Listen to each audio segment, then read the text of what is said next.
Hey, how are you ladies going?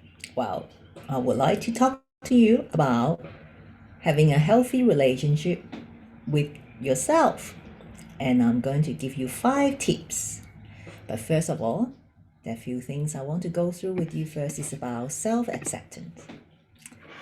Okay, let's see. Well, many of us simply don't allow ourselves to just be with or accept the person we truly are. It took me a long time to accept myself and find the beauty within me and my own reflection. So I will have to acknowledge that it still takes me every day to work on this. So we are all on a journey together.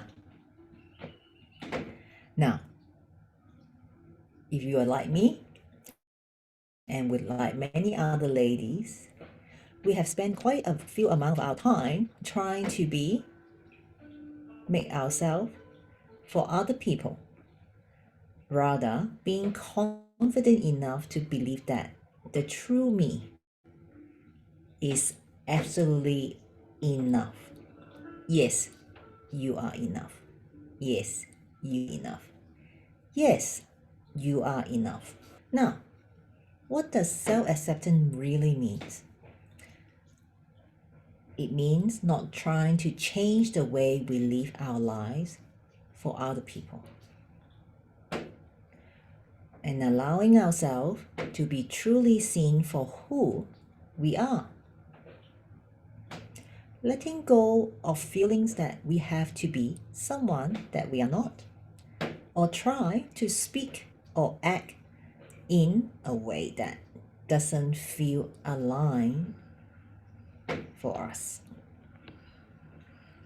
Many of us have been conditioned, unfortunately, to believe that we have to live by someone else's rule or fit into a specific box that finish uni, get a good degree, get a good job, have a right partner, and whatever you're searching for.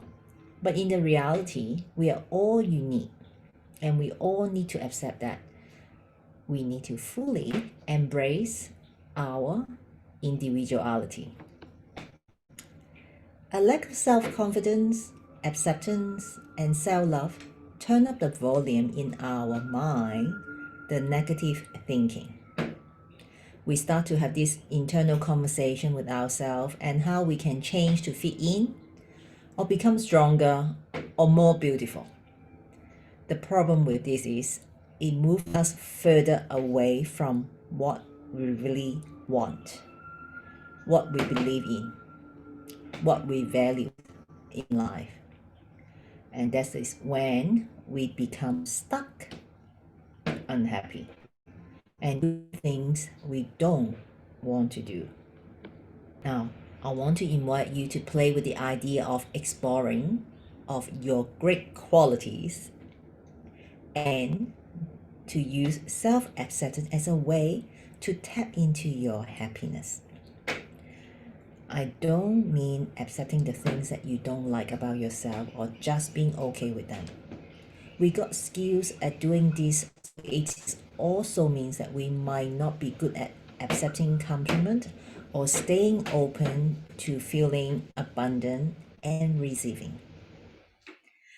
Now, how can you think in a more positive way about the whole you? I'm sure you could make a very long list of what the things you don't like about yourself. But how about the things that you like about yourself? Now, I would like you to stop this video, get a piece of paper and pen to write down the list, the things that you like about yourself. Okay. If you're really struggling to write this list, I'm just wondering whether I can make a suggestion for you. Ask someone that you trust and they always have the best intention for you, to ask them, what's so great about me? It's a very good question to ask because sometimes we need other people to remind us of our great qualities when we become blind to them ourselves. Now, when you start to accept all the different facets of yourself and stop fighting so-called negative quality you have been trying to keep submerged, when you start accepting all the different facets of yourself and stop fighting the so-called negative qualities you have been trying to keep submerged, you allow yourself to be seen for the whole amazing you. Yes, that's you. Rather than continue to edit yourself for the world. Why should you have to be ashamed of something that you want to say or do just because you're worried about what others might think or will think? Stepping into your true nature and accepting the whole you means stepping into a happier, more powerful, and authentic way of living. Now, I want to give you the 5 tips for maintaining a healthier relationship with yourself. Yes, that's you. Yes, that's you. And yes, that's you.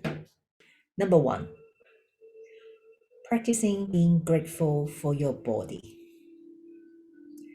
When we come to the end of our lives, will we think about how we should have spent more time in front of the mirror, obsessing about our looks, or worrying about our weight?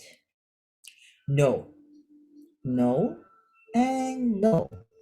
Because the important things in life are the time spent with our family and friends, and being healthy enough to enjoy that.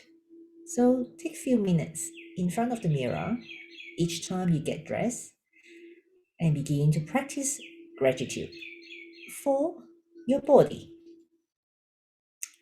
Notice the beautiful things about yourself. I'll let you know a secret. Research shows that people who actively practice gratitude are healthier, less depressed, and more resilient during tough times. If you can't think of anything at first, stand in front of the mirror each morning until you think of at least one thing.